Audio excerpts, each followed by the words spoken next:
Okay, Tristan, here's a side view from last night. I got you all the way out past your load where your knee now is extended past your hip. So this is where we're going to drive and get our final burst. The later you can do this, well, depending on your size, of course, it really doesn't matter. It's just a matter of how quickly you can extend and get into that great triple extension and fire those hips and fire that front leg into landing. And this is really good. I have you in a position here because I want you to notice how your back heel is down and now your front foot is beginning to turn open. So watch how your back foot begins to lift off as your front foot turns. Take a look.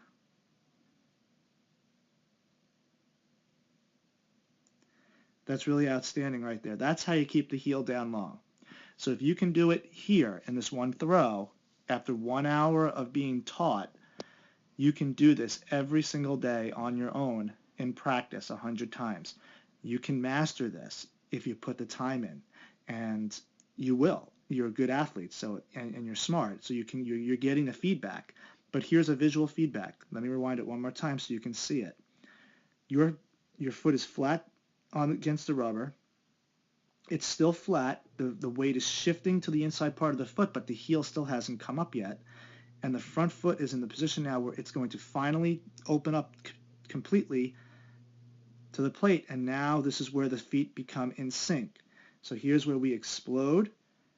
And this is where all that power is going to come from through all the conditioning programs and into final, foot plant. You brace up pretty good. I love the angle here between the ankle and the knee. That's a great angle to have. Let's take the angle tool here and see what we got. Oops.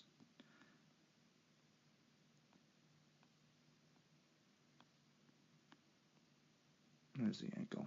Good job. That's excellent. That's about a 114 angle. You used to be near 90, so what a big improvement. You used to be somewhere up here, like 95, 93. Now you're down to like 112, 113. Very good. So we brace up that knee there. Fantastic. Great job with the foot sinking there, keeping that heel down. So remember, your idea here is just to stay flat on that ground as your leg is now, as you're pushing the body out. Okay? And look at your back knee. It's extending. It extends a little bit more because you did. Now you're using more ground forces. So it's not just sinking right here. It's pushing. You can see it's straightening out and turning. Straightening out and turning. So the back heel stays down. The knee here stays, let me change that. The knee stays in better torsion. The knee here doesn't collapse inward as much as it did in the other videos. I wish I had a back video of this to see how far your knee came over your foot. It's probably in the best position of the night because you were able to keep more weight down here and not shift it so far forward. So we keep it flat, and then we let the weight turn onto the inside part of the foot like you're doing now. Really nice work. Okay, so let me show you quickly how we measure hip to shoulder separation. Here's how it's done. It's not completely scientific, but it's pretty darn close. Okay, so as the knee braces up, which is about right here, right about here, what you need to think about is looking at this from the top. So if you can imagine you're actually on top of yourself, looking straight down, and I'm going to draw a line from your shoulders, the position of your shoulders here, in relation to your head. And now I'm going to draw a line from your back hip to where your front hip would, let's erase that one. From your back hip to where your front hip would be.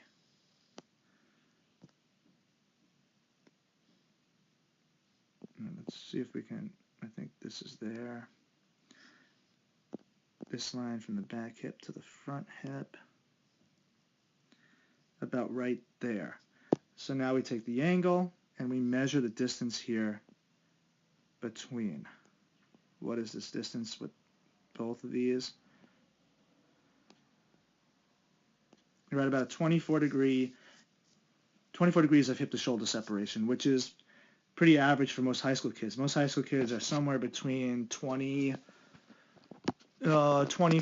to 20 to 30, somewhere within 20 to 30 range. So our goal is to get those hips and shoulders separated when the leg braces up in the next couple of years to about 50 degrees, because the pros are somewhere between 40 and 60.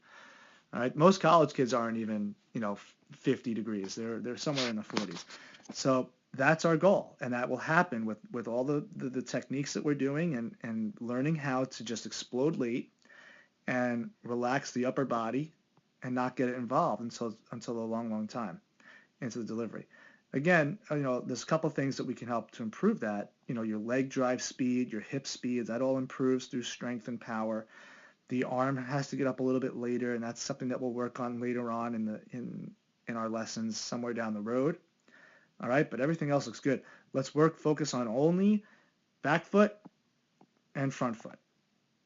Okay? They both got to be part of the ground for a long time. That's how you produce great forces. That's how you really grab the ground force reactions up through the kinetic chain. Remember, your kinetic chain is your ankle, your knees, your hips, your shoulders, your elbows, and your wrists. All of that, all those joints convert energy. They transfer energy and they convert it. When we get the body into the right position, you will do a great job. Okay? All right, well, good work. I'll see you next time.